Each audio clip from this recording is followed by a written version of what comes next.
Friend, एक बार फिर से आपका स्वागत है।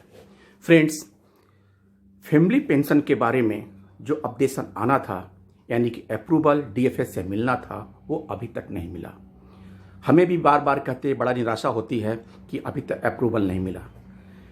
आरआरबी एम्प्लॉइज़ के वेज रिवीजन का अप्रूवल जो 1 अप्रैल को आया था, वो अभी तक इस मारे एरियर का भुगतान नहीं हो पा रहा है, क्योंकि डीएफएस ने उसमें 2 कंडीशंस लगाई हैं और आरआरबी के एम्प्लॉइज इसके लिए प्रोटेस्ट कर रहे हैं कि उन्हें इमीडिएट एरियर दिया जाए। जबकि सारे ग्रामीण बैंकों ने एरियर भुगतान के लिए पहले से प्रोविजन कर रखा है। ऐसे में गवर्नमेंट को एरियर डिले पेमेंट करने के लिए शर्त लगाना वाजिब नहीं है। हमारे कई साथियों ने जो ग्रामीण बैंक में कार्यरत हैं, आर्यव्रत ग्रामीण बैंक, बैंक ऑफ बड़ौदा ग्रामीण बैंक, ये सारे सभी साथी अपना ब्लैक बैज लगा के प्रोटेस्ट कर रहे हैं और गवर्नमेंट से इस बात को डिमांड कर रहे हैं कि हमारा एरियल जल्दी से जल्दी दिया जाए। इस बारे में हमारा भी ये गवर्नमेंट से रिक्वेस्ट है कि इन भाइयों को, ग्रामीण बैंक के भाइयों को जो एरियर और न्यू सैलरी देनी है, उसका जल्द से जल्द निस्तारण किया जाए। इसके अलावा फ्रेंड्स, फैमिली पेंशन में इतना डिले क्यों हो रहा है, ये वास्तविक स्थिति डीएफएस नहीं बता रहा है। कारण है कि सारा कुछ होने के बावजूद केवल उनके ग्रीन सिग्नल की इंतजारी हो रही है और हमारे फैमिली पेंशनर इसको वेट कर रहे हैं, क्योंकि वो बहुत क्राइसिस में हैं।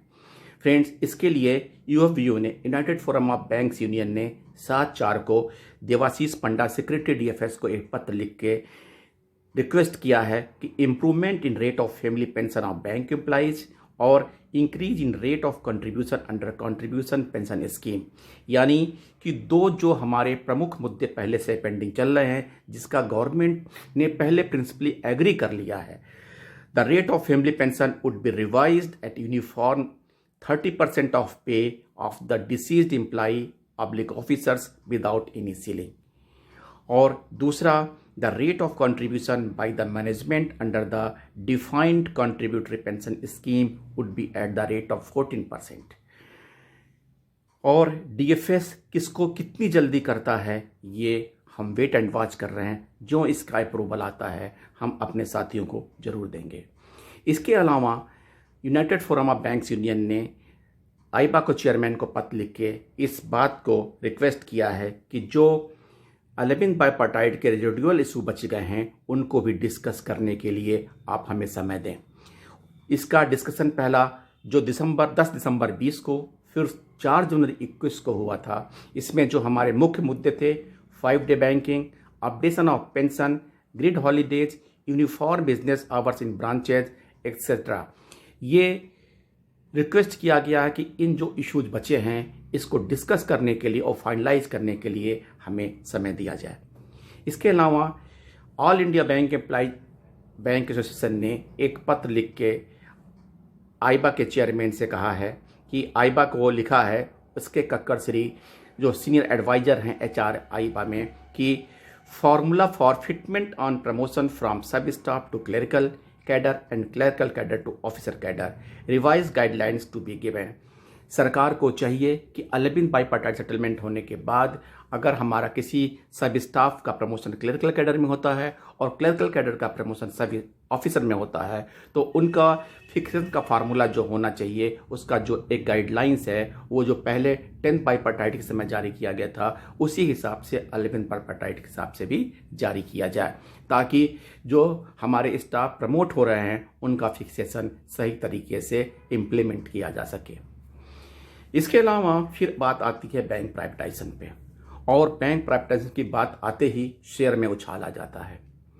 जब से ये खबर आई है कि जो मीटिंग आरबीआई, डीएफएस और नीति आयोग के अधिकारियों के बीच में जो 9 अप्रैल को होने था, वो मीटिंग अब 14 अप्रैल को होना है। जो 4 अप्रैल को होना था, वो 14 अप्रैल को होना है। और 14 अप्रैल में मोस्ट प्रॉबली इस बात का एजेंडा है कि कौन 2 बैंक प्राइवेटाइज होंगे, उनके नाम पर चर्चा किया जाएगा। और इस बात की खबर लगते ही शेयर मार्केट में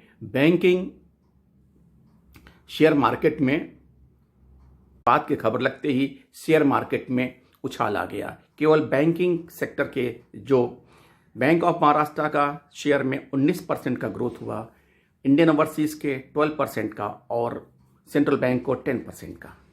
यानी कि अभी भी ये 3 बैंक लाइमलाइट में हैं, bank of Maharashtra, Indian overseas bank और सेंट्रल बैंक ऑफ इंडिया।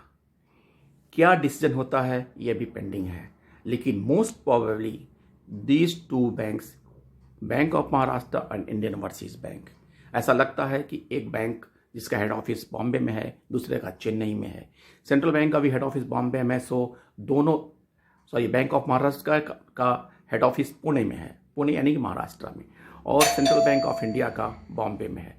इसलिए ऐसा लगता है कि ये दोनों बैंक लिस्ट नहीं किए जा सकते हैं, लेकिन बैंक ऑफ महाराष्ट्र और इंडियन ओवरसीज का नंबर आ सकता है। फ्रेंड्स, नए अपडेट के साथ फिर से मिलूंगा। कोरोना का डिजीज बढ़ गया है, आप लोग सेफ रहिए, स्वस्थ रहिए, घर में रहिए प्लीज। थैंक